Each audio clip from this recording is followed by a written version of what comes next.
So plan comprehensive preparation. That's the very reason why, along with a regular schedule, we have our daily tests and surprise tests in a cumulative fashion, so that whenever you're preparing with one subject, you should not lose touch with other subjects. So you should have this comprehensive approach during your preparation, right? I hope you got my point. So keep this momentum going. All you need to do is just give your best each and every moment. When I say give your best, I mean it. Give your best each and every moment. If you're not ready to give your best, just relax, take a break. But once you come back, make sure you're giving your best.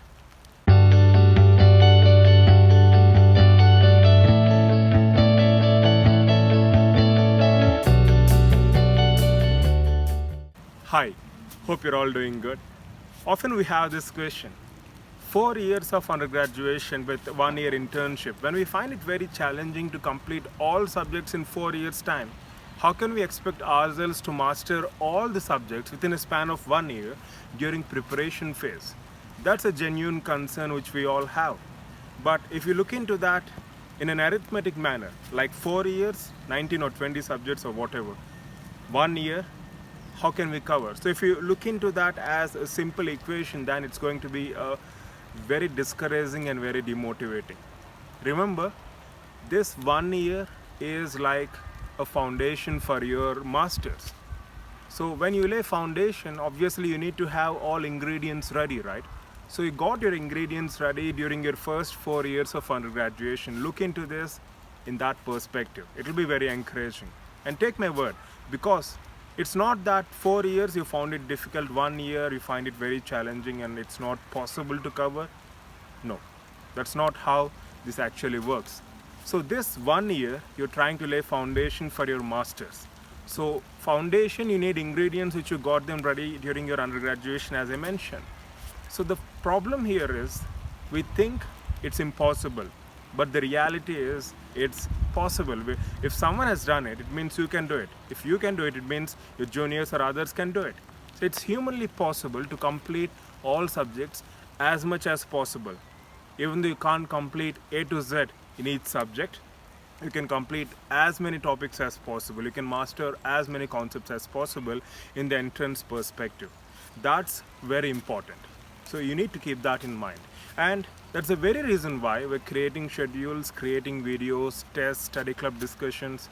And let me just summarize so that it will help you in starting your preparation for NEET MDS 2020. Start from videos in e-classes. Complete all videos in the respective subject sections, make notes, revise, and then leave them. Now, come back to multiple choice questions. Practice as many questions as you can within the time available as per the schedule, 2 weeks for each subject, right? So, try to complete as many MCQs as possible. Try to practice as many MCQs as possible. Completing MCQs doesn't mean just going through question and answer.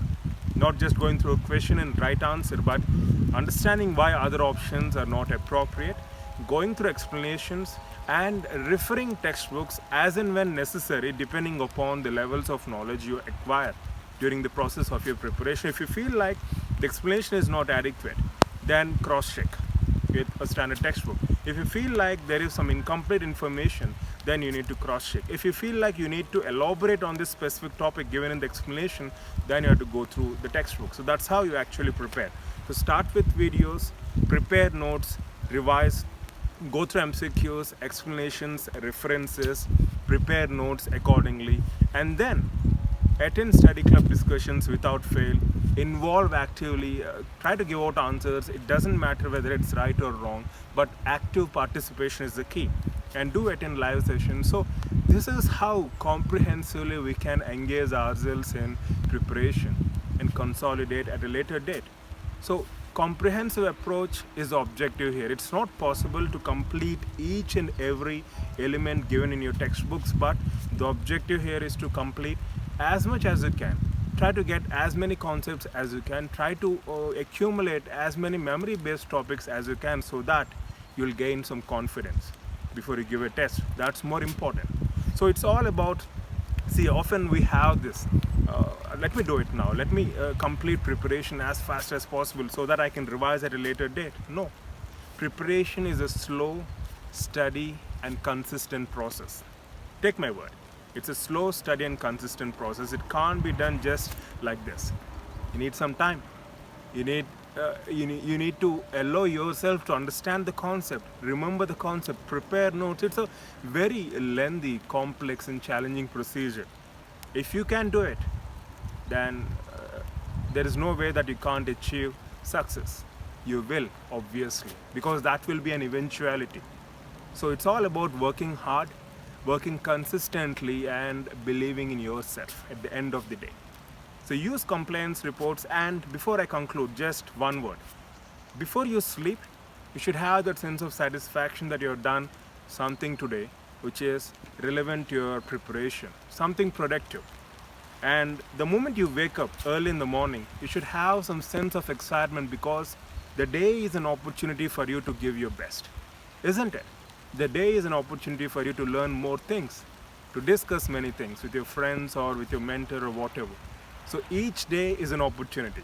Preparation as such is an opportunity for you to master all the basics in your undergraduation. As I said, you're laying a foundation stone. You have all the ingredients ready. Start laying your foundation stone now.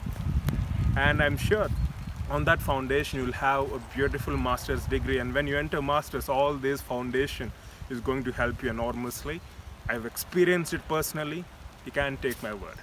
So plan comprehensive preparation. That's the very reason why, along with a regular schedule, we have our daily tests and surprise tests in a cumulative fashion, so that whenever you're preparing with one subject, you should not lose touch with other subjects.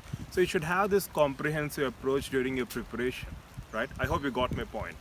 So keep this momentum going. All you need to do is just give your best each and every moment. When I say give your best, I mean it. Give your best each and every moment. If you're not ready to give your best, just relax, take a break. But once you come back, make sure you're giving your best, right? So wish you all the best. Love you all.